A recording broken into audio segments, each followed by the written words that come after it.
Welcome, everyone, to the Executive Compass. This is where we get insights from B2B founders. We'll dive into their story, how they got started, their challenges and opportunities, and how they're shaping their business for the future. For those of you who are watching this, I'm Amisha Srimankar, founder of Vector Growth Partners, and today I have a very special guest whose name is Kent Gustafson. He's the CEO and executive coach at 4G Advisory Group. I'm super excited to dive into our conversation today. Welcome, Kent. Thanks, Amisha. Appreciate the opportunity to be with you. Yeah. And for those of you who are watching, would you share something about yourself, please? Sure. After about 14 years in the corporate world, I launched my career as an entrepreneur, and I'm now in my 20th year. I often tell people I'm no longer employable because I'm so used to doing things the way that I do them.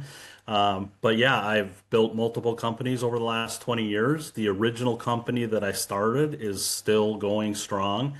And then I started the 4G Advisory Group about 3 years ago, and we've done very well. Amazing. So, Kent, when someone asks what 4G Advisory Group does, how do you explain it in plain English?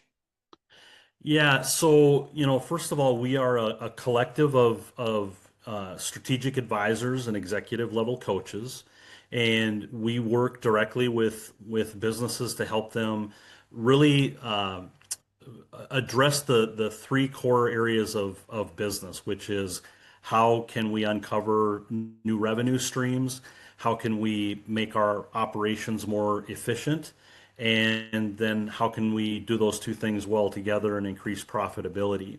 And we really do that. We look at kind of the four core areas of business, which are sales, marketing, operations, and finance. And we have tools that allow us to identify areas of weakness as well as areas of strength within a business. And then we work together with those businesses to improve those areas and help them reach their goals of being more productive and more profitable and grow and scale their businesses.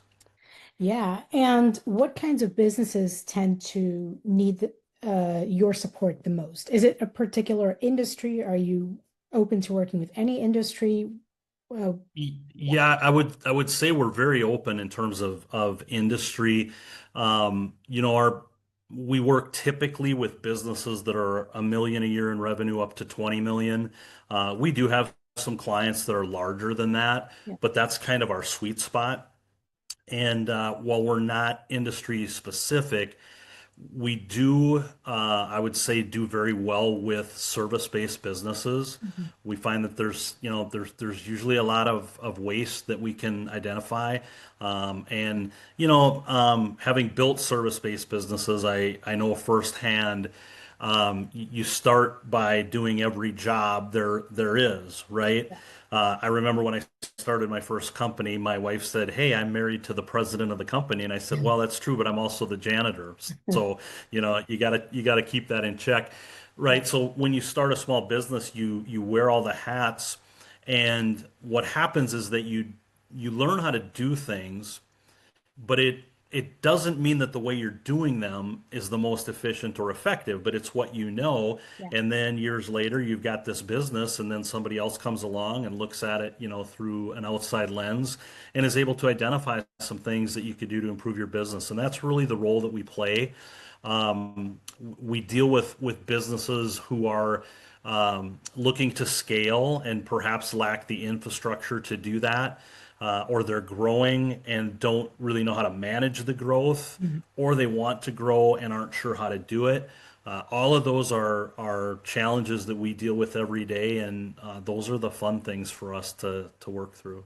Yeah. And I want to get this right because this comes up often. What's the difference between being a consultant who solves a problem Yeah. and a strategic advisor, which is, I think, what you do and your company does, who helps the client lead the solution?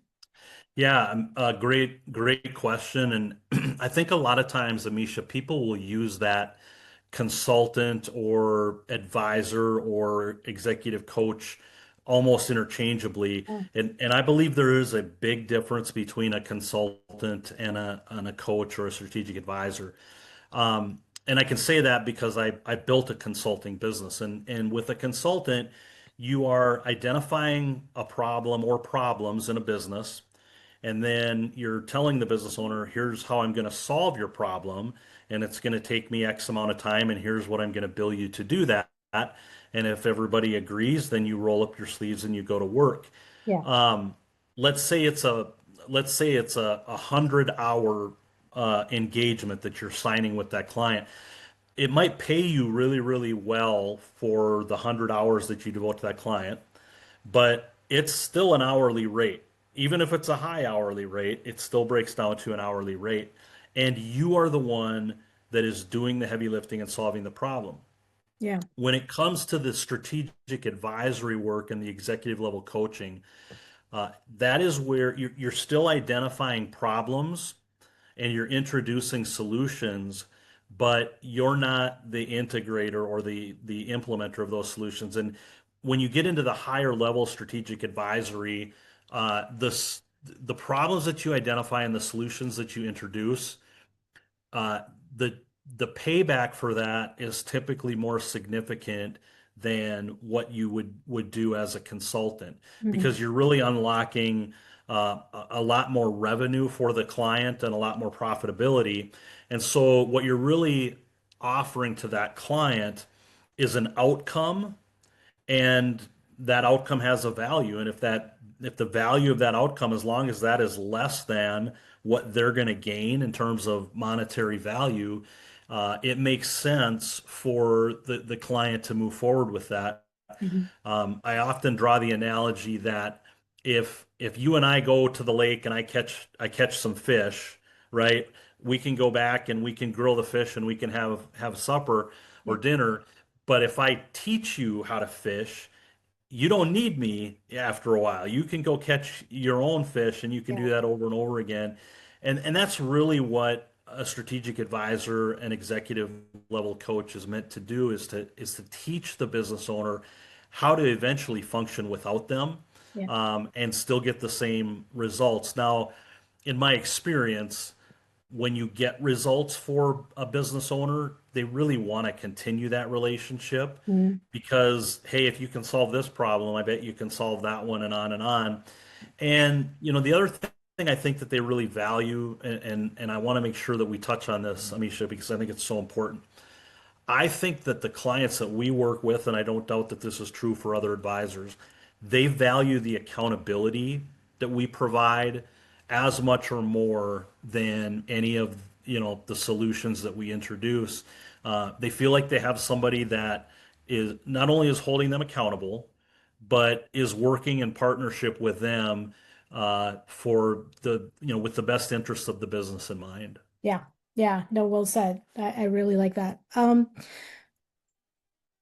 He- Here's my question to you, Kent. What have your clients typically tried? Like you said, you've given a beautiful analogy with the difference between a consultant and what a strategic advisor does, an executive coach. Have your clients typically tried different avenues before they come to you and then you just fix everything and help them through the mess? Or Yeah. are you the first person, first company they think of, like, okay, I need help. I'm just going to go to Kent and or the 4G Advisory Group. How does that work?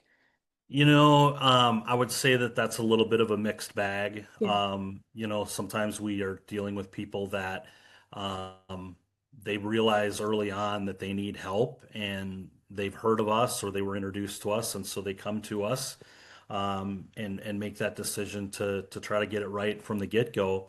Um, but in many cases, they've tried other things, maybe even hired other advisors Mhm. or consultants, right? And not gotten the results that they were really hoping for. And I think, I really think that is there's no shame in that. I think Yeah. a lot of times people they feel like, well, if I can't figure this out on my own, do I even deserve to have my own business, right? They feel that imposter syndrome, and I really don't think they should look at it that way. Everybody makes mistakes. Trial and error is good. If we go back 20 years to when I started, I made a ton of mistakes. Um, I sometimes think, well, it would be great if I had somebody back then that knew everything that I know now, Yeah. but I didn't. And in some respects, I'm glad because I had to figure those things out and I had to learn some hard lessons. And it really equipped me to be in this position now to help other people hopefully avoid some of those pitfalls. Yeah. Yeah. What are the most common patterns or bottlenecks you see in those businesses? And granted, they're all different in terms of revenue and growth and sizes, probably, but what are some of the most common ones? Yeah, boy, that's a loaded question, Amisha. You know, we we often see businesses that either they've never fully developed what we call their UVP, their unique value proposition. Yeah. They've either never fully developed it and then incorporated that into everything that they do, or they've misdiagnosed the value that they actually bring. Um, I'll give you a perfect case study. So when I started the 4G advisory group, or when I was thinking about starting it, I did what a lot of people don't do, and I actually went out to existing clients and listened to the voice of the customer and said, "Hey, this is something that I'm looking at doing. Would you find value in that?" And the response was overwhelming. And I listened to what they said, and I listened to what they told me they would find the most value in, Yeah. and that's how I built the model versus, "Hey, I think I'm solving a problem that I'm not really solving," right? I think a lot of times people they misdiagnose the problem that they're Mm. solving or the value that they're bringing to their customers. Another common mistake that business owners make is how they build out their infrastructure. And this happens a lot with companies that grow rapidly and can't really keep up with their growth.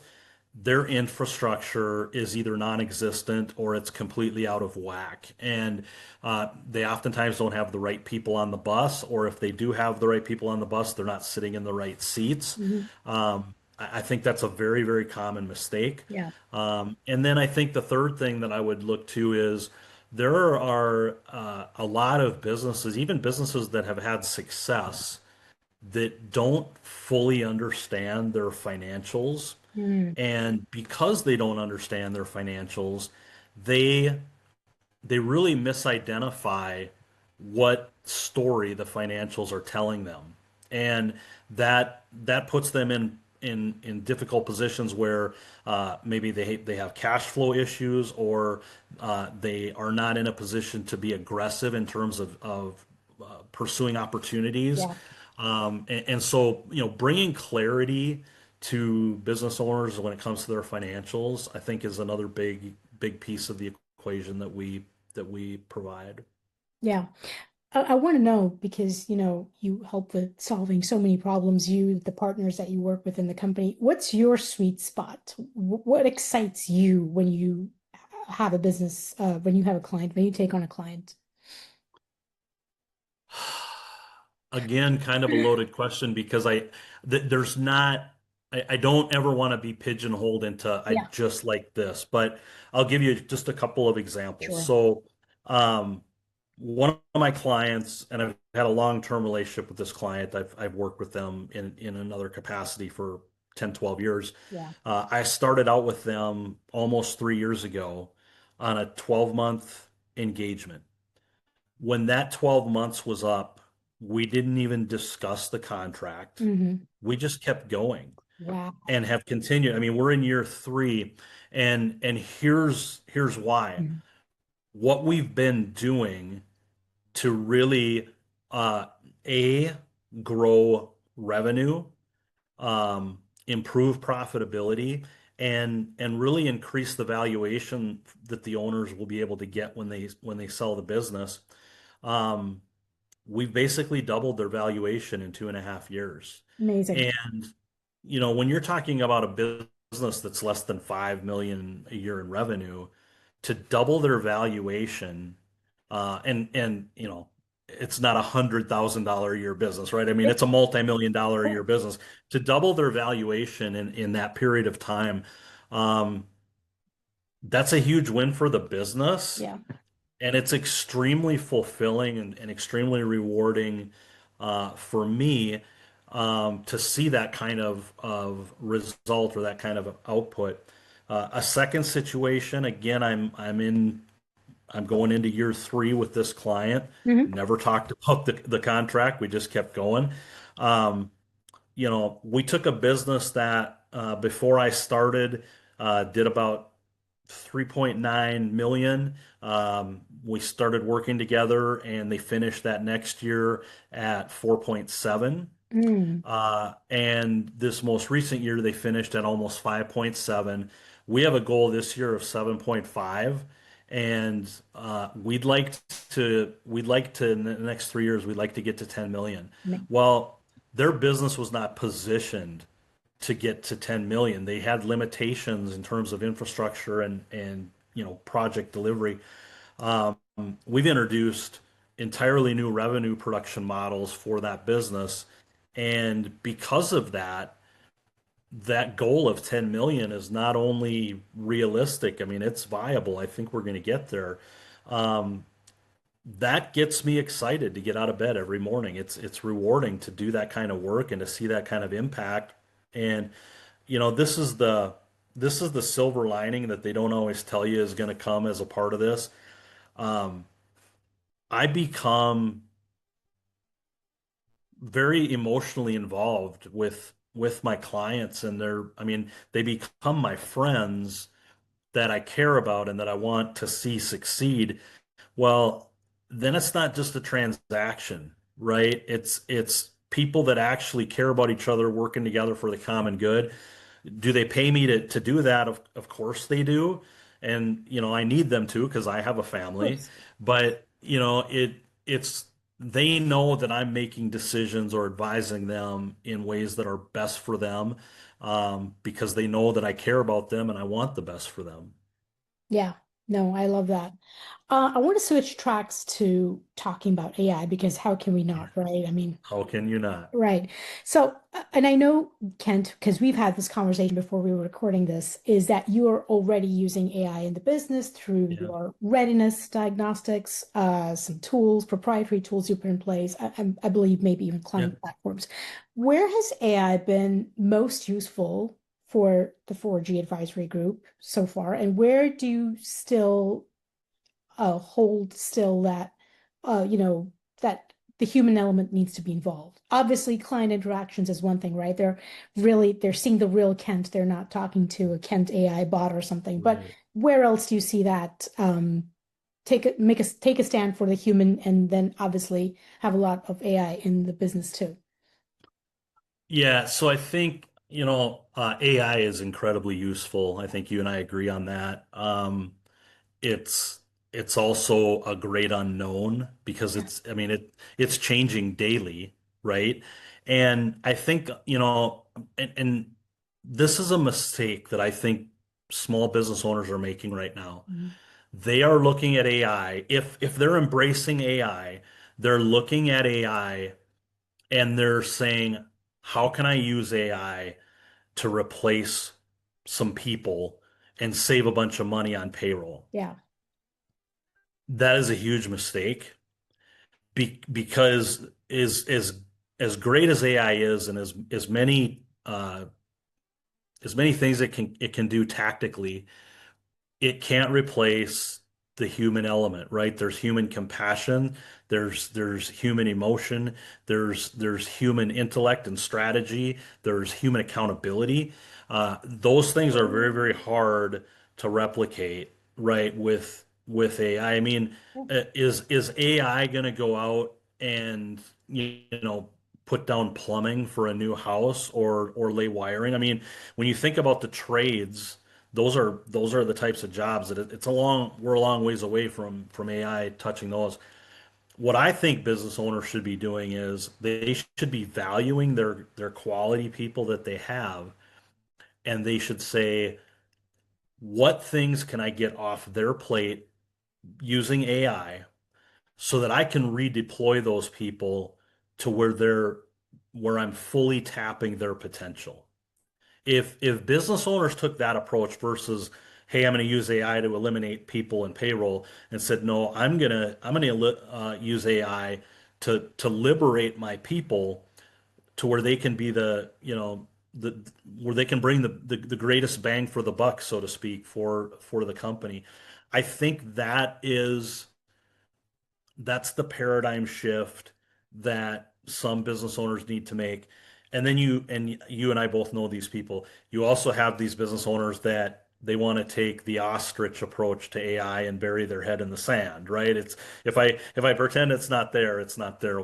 Yep. Well, they're going to get left in the dust if that's how they approach it. Yeah. There's so many things that AI can do well, right? Um, content creation, automations, right? Um, Basic administrative tasks can so easily be done with AI now, Mhm. and that's only gonna increase. So for any business to look and say, well, I'm not gonna play the AI game. I think they're gonna be in serious trouble if that's how they approach things. Great.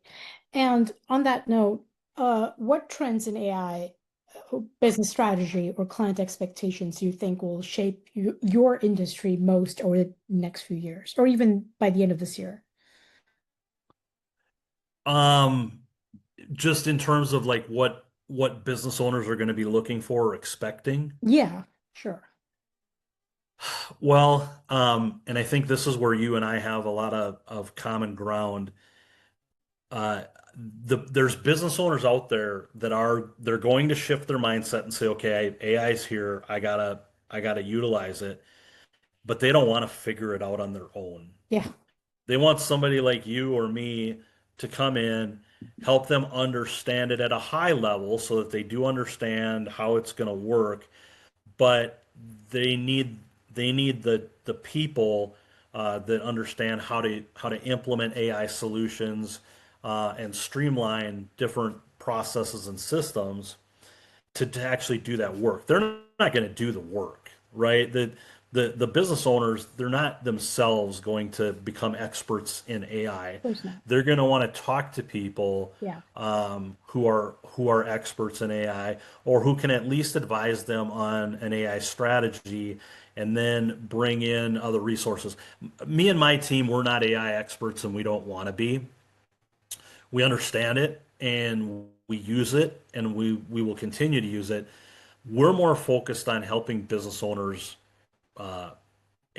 assess where they're at, and then B, helping them with an actual AI strategy, and then we'll bring in those experts to plug this in there and implement this there.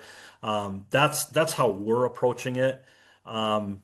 Versus trying to be, we know we're not going to be AI experts, and that's not our, we don't feel like that's where we're supposed to play. yeah, yeah. No, thank you. Well said. What are you looking forward to the most in your business, say the next 6 to 12 months? What's on the horizon? Um,